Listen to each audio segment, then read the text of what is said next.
Welcome back. In this video, we're gonna try to find the domain for the following log functions. The domain can be very tricky, especially when you have the product of two functions inside the log. Care must be taken when dealing with this kind of problems. For the first one, to be able to define the first one, so the first question is the natural log x minus 1. So to define this, we need to have the 1 inside bigger than 0. So we need to have x minus 1 bigger than 0. That means x is bigger than 1. That means our domain is 1 plus infinity. We don't let x equals 1. Okay? Because when we have x equals 1, that means we're going to have 0. Okay? So it's in somehow the log is defined from the right. We get close to 1 from the right, but not when we get exactly to 1. So this is our first domain. Let's call it D. So it's 1 plus infinity. The second one, so we need to have everything inside here bigger than 0. So here we need to have x squared plus 1 times x plus 5 bigger than 0. Here we have this first one is always positive. Okay? So we know this fact. Why? Because that's a square plus 1, which is always positive. So it's always bigger than 0 for all values of x. So to have this one bigger than 0, that means we need to have x plus 5 bigger than 0. And to solve for x, we just add minus 5 to both sides. We get x is bigger than minus 5.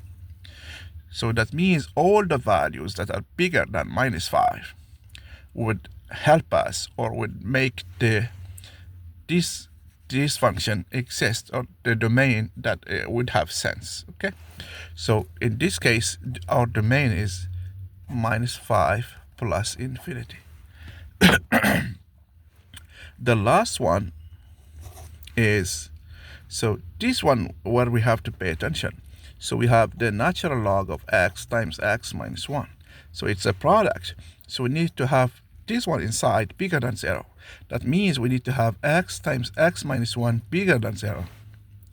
Okay?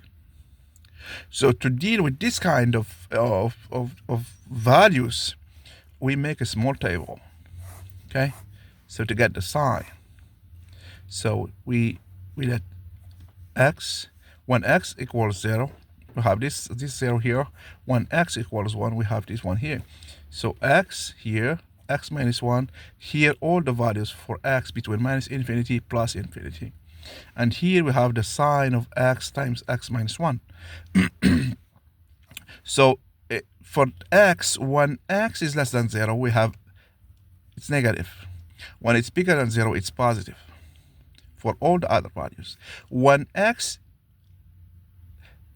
for x minus 1, when x is 1, it's 0.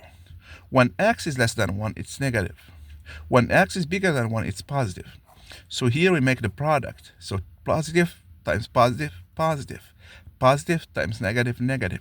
Positive, negative times negative is positive. We are looking for the positive sign. So here we read from here the values of x. We read it from the top of the table. So we have this one here. So it's here between minus infinity, 0, and we jump to 1 plus infinity. Okay?